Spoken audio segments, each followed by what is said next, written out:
Hello students, आज हम लोग पढ़ने वाले हैं वर्क एनर्जी पावर का पार्ट 2, जिसमें हम लोग पढ़ने वाले हैं वर्क के यूनिट्स, वर्क डन के यूनिट्स, पावर, एनर्जी, एनर्जी के डिफरेंट डिफरेंट स्मॉलर यूनिट्स, बिगर यूनिट्स, ये सब आज हम लोग पढ़ने वाले हैं। आई होप आप लोगों को फर्स्ट वीडियो समझ में आया होगा। चलो शुरू करते हैं।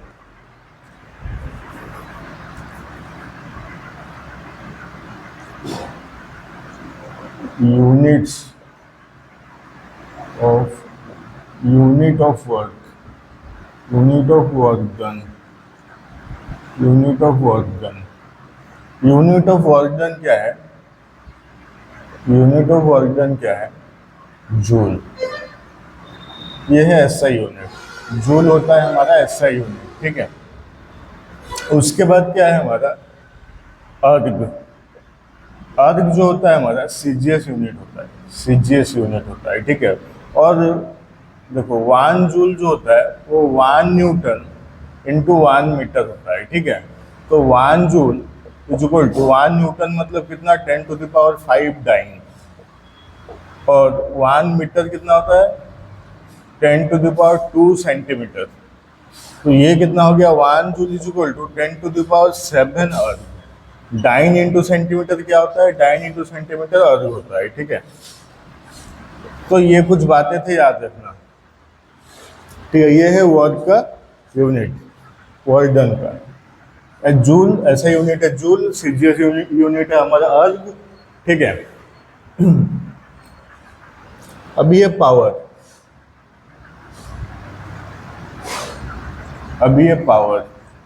पावर क्या है? Rate of doing work, rate of doing work. Power क्या होता है? Rate of doing work. Rate of doing work को क्या बोलते हैं? पावर, ठीक है। मतलब किस रेट से हमारा काम हो रहा है, ठीक है। किस रेट से हमारा काम हो रहा है, किस रेट से हमारा काम हो रहा है, उसको हम लोग पावर बोलते हैं, ठीक है। तो उसका फॉर्मूला है P is equal to W/T, W/T, work done by time taken. P is equal to W/T, ठीक है। अब पावर का यूनिट क्या है? पावर का यूनिट क्या है? वाट। उसको हम लोग ऐसे भी लिखते हैं, वाट, ठीक है। पावर का यूनिट है वर्क। और याद रखना 1 HP, 1 horse power, 1 horse power वो होता है 746 वाट होता है, 746 वाट होता है 1 HP। 1 HP 746 वाट होता है, ठीक है। अच्छा, पावर का और एक फॉर्मूला है, पावर का और एक फॉर्मूला है। हम लोग यहाँ पर उसको इरेज कर देता हूँ। पावर का और एक फॉर्मूला है, देखते हैं उसको क्या है।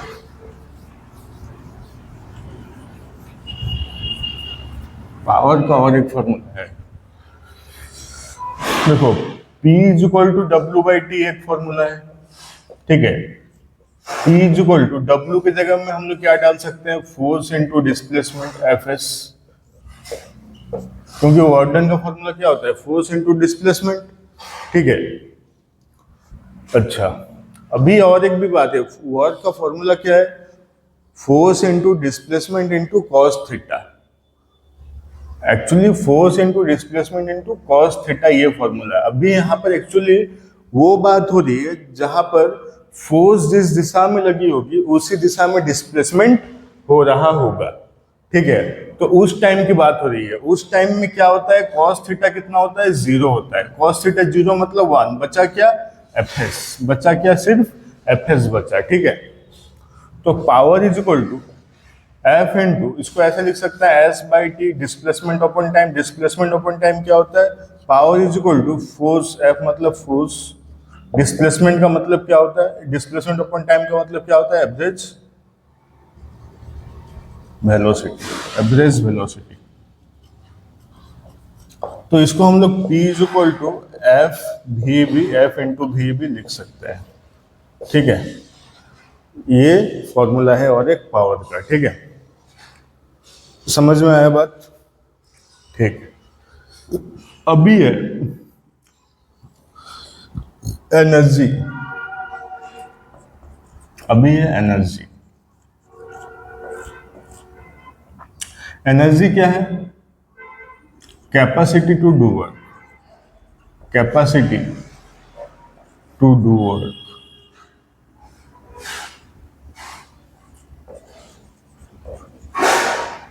कैपेसिटी टू वर्क, ठीक है। अब एनर्जी है, कैपेसिटी टू वर्क, इसका यूनिट्स, इसको हम लोग डिफरेंट, ये देखो वर्क डन एक एनर्जी है, ठीक है। वैसे ही मतलब देखो मतलब डिफरेंट एनर्जीज के लिए, जैसे कि हीट के लिए हम लोग कैलोरी यूज करते हैं, ठीक है। तो डिफरेंट एनर्जीज के लिए हम लोग डिफरेंट मतलब यूनिट्स भी, स्मॉलर यूनिट्स, बिगर यूनिट्स, ये सब हम लोग यूज करते हैं। वो सब अभी हम लोग देखने वाले हैं, ठीक है। तो एनर्जी का मतलब क्या होता है? कैपेसिटी टू डू वर्क, ठीक है। अभी इसका यूनिट्स क्या क्या यूज कर सकते हैं, स्मॉलर यूनिट्स, बिगर यूनिट्स क्या क्या है। सबसे पहला यूनिट है, हम लोगों को पता है, जूल। सबसे पहला यूनिट है जूल, और ये है हमारा एसआई यूनिट। और सीजीएस यूनिट क्या है?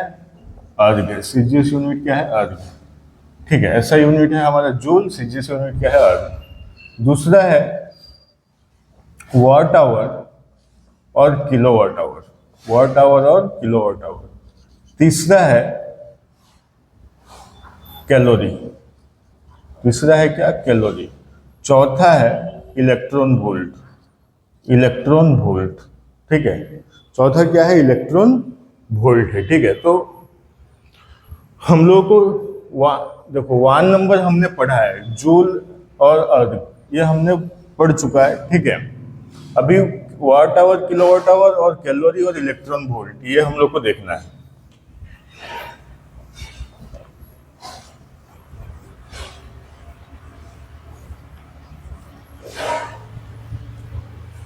ठीक है। तो सबसे पहले है वाट आवर और किलोवाट आवर।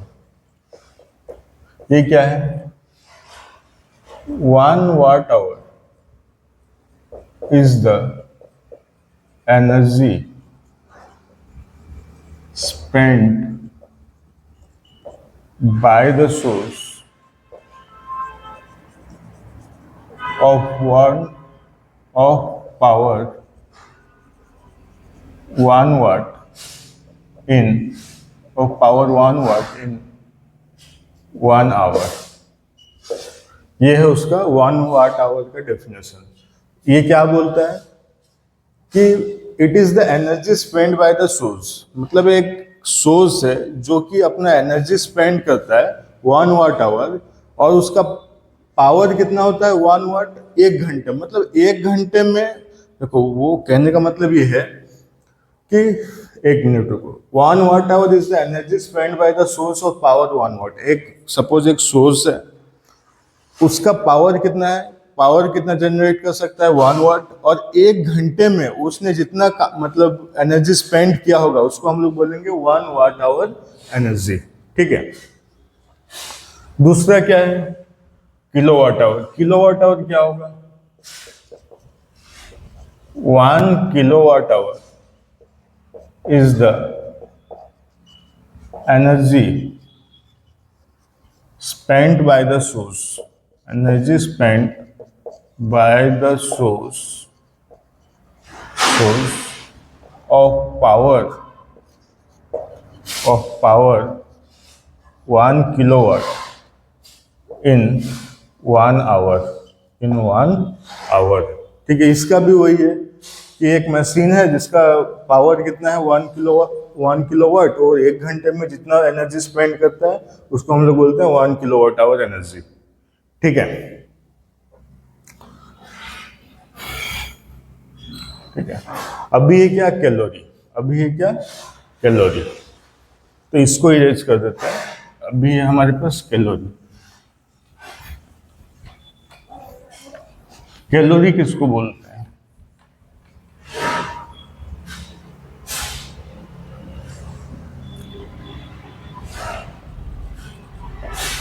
कैलोरी किसको बोलते हैं? ठीक है। सपोज तुम्हारे पास एक बिकर है, सपोज तुम्हारे पास ऐसे एक बिकर है, और इसके अंदर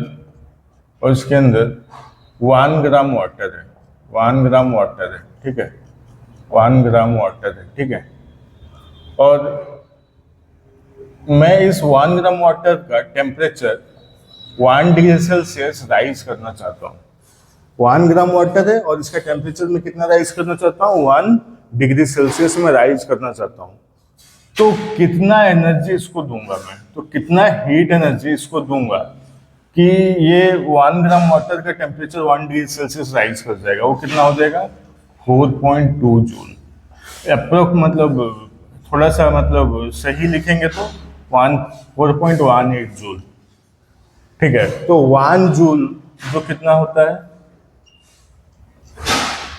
0.24 कैलोरी होता है, 0.24 कैलोरी होता है, ठीक है। तो 1 कैलोरी कितना होता है, 4.2 जूल होता है, 4.2 जूल होता है, ठीक है। अभी है इलेक्ट्रॉन वोल्ट, अभी है इलेक्ट्रॉन वोल्ट।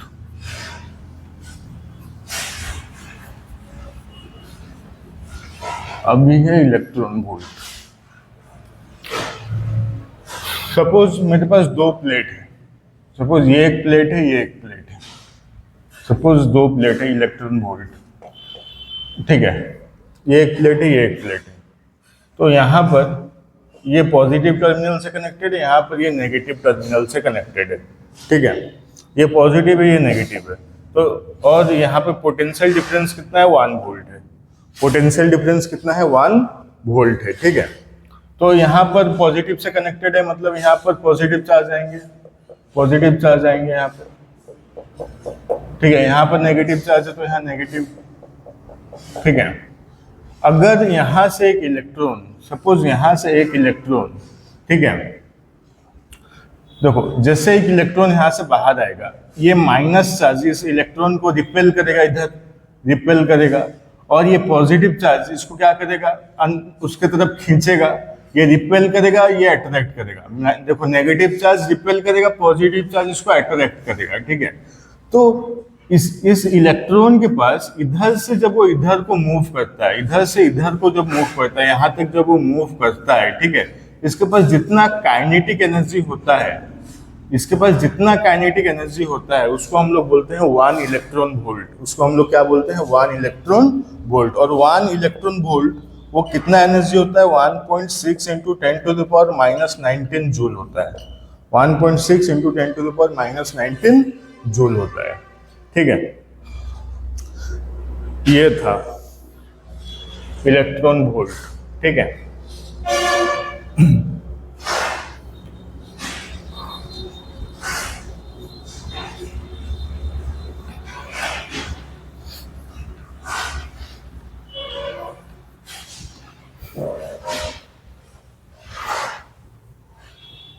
आज ज़्यादा बड़ा क्लास नहीं है, शायद 10-15 मिनट का आज क्लास होगा। अभी ये कुछ 1-2 क्वेश्चंस देखते हैं हम लोग। इसमें बोल रहे हैं एक बॉडी है, उसके ऊपर फोर्स लग रहा है, acted upon by the force of 20 kgf। तो इसको पहले इसका डाटा लिख लेते हैं हम लोग। इसका गिवन क्या है, गिवन क्या है, फोर्स कितना है, 20 kgf, मतलब 1 kgf जो होता है 10 न्यूटन होता है। तो 20 kgf मतलब 20 इंटू 10, तो 200 न्यूटन, 200 न्यूटन फोर्स दिया हुआ है, ठीक है। गेट डिस्प्लेस्ड बाय 1 मीटर, इसके ऊपर इतना फोर्स लगा और वो बॉडी कितना डिस्प्लेस हुआ, 1 मीटर वो डिस्प्लेस हुआ। तो अभी हम लोग को कैलकुलेट करना है वर्क डन जब displacement along the direction of force हो, मतलब जिस डायरेक्शन में फोर्स लगा उसी डायरेक्शन में जब डिस्प्लेसमेंट हो रहा होगा तब हमारा वर्क डन कितना होगा। तो क्वेश्चन नंबर 1, वर्क डन कितना होगा जब फोर्स जिस डायरेक्शन में होगा, डिस्प्लेसमेंट उसी डायरेक्शन में होगा, तब थीटा कितना होता है, 0 डिग्री होता है, तब थीटा 0 डिग्री होता है। तो W = Fs cos theta, W = Fs cos theta. F कितना है, F कितना है 200 इंटू S कितना है 1, थीटा कितना है, cos 0 कितना होता है हमारा, cos 0 1 होता है, cos 0 1 होता है। तो कितना हो गया 200 न्यूटन, ठीक है। cos 0 1 होता है, ठीक है। दूसरा second number question, when angle is 60 degree, तो W इज इक्वल टू क्या हो जाएगा, एफ कितना है 200 इंटू एस कितना है 1 cos 60,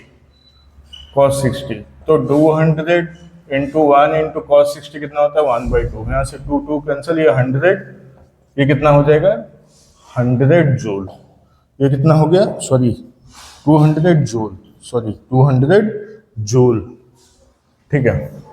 थर्ड में जब नॉर्मल होगा, जब फोर्स और डिस्प्लेसमेंट एक दूसरे के साथ 90 डिग्री कर रहे होंगे, ठीक है, तो W इज इक्वल टू कितना हो जाएगा 200, F कितना है 200 इंटू 1, S है 1 cos 90 कितना होता है 0 होता है, तो W कितना हो जाएगा 0, वर्क डन कितना हो जाएगा 0। ये हमारा एक क्वेश्चन था, ठीक है। आई होप आप लोगों को समझ में आया होगा, ठीक है। और एक क्वेश्चन हम लोग देख लेते हैं, और एक क्वेश्चन हम लोग देख लेते हैं,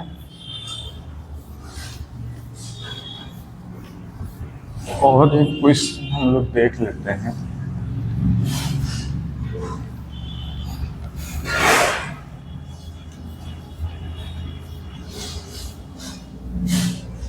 सपोज और एक क्वेश्चन हम लोग देख लेते हैं।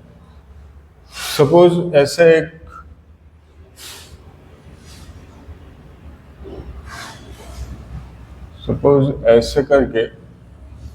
ऐसे करके एक रास्ता था, ठीक है।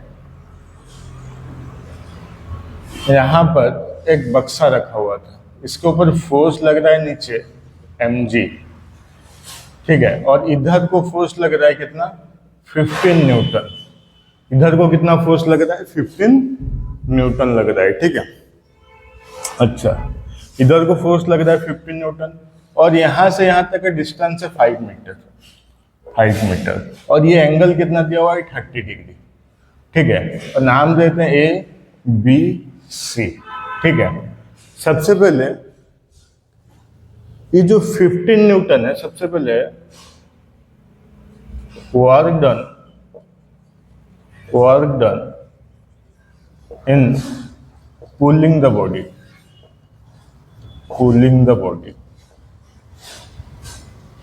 Work done in cooling the body, ठीक है।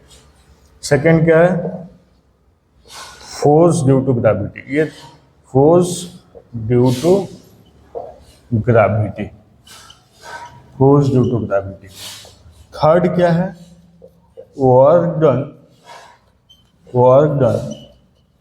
Against the force of gravity, work done against the force of gravity. ये 3 क्वेश्चन है यहाँ से। देखो सबसे पहले 1 number work done in pulling the body, ठीक है, वर्क कितना काम हुआ इस बॉडी को यहाँ से यहाँ तक लेके जाने में, तो W इज इक्वल टू क्या होता है फोर्स इनटू डिस्प्लेसमेंट, फोर्स इधर लग रहा है, डिस्प्लेसमेंट भी उधर हो रहा है, फोर्स इधर डिस्प्लेसमेंट भी इधर, तो कॉस क्या हो जाएगा 0, कॉस 0 होता है 1, तो फोर्स कितना है 15, डिस्प्लेसमेंट कितना है 5, 15 5 से कितना होता है 75 जूल, ठीक है। सेकेंड में फोर्स ड्यू टू ग्रेविटी कितना होता है F is equal to mg होता है। मास कितना है हमारा, अरे मास कितना है, ठीक है, मास तो दिया नहीं हुआ है, मास ले लेते हैं हम लोग 2 kg, मास ले लेते हैं 2 kg, ठीक है। तो 2 इंटू 10 कितना हो गया 20 न्यूटन, ठीक है। थर्ड में work done against the force of gravity, मतलब फोर्स ऑफ ग्रेविटी ने कितना काम किया, तो उसका फॉर्मूला क्या है, W is equal to mgh, ठीक है। h मतलब हाइट, ये हाइट तो गिवन नहीं है, तो हम लोग क्या करेंगे, हम लोग को पता है, देखो हाइपोटेन्यूज दिया हुआ है, परपेंडिकुलर चाहिए, तो फॉर्मूला क्या है, P बाय एच डाल सकते हैं। तो sine 30 is equal to P by H. P कितना है हमारा, BC बाय हाइपोटेन्यूज कितना है, AB। ठीक है, तो BC कितना हो जाएगा, AB इंटू साइन 30,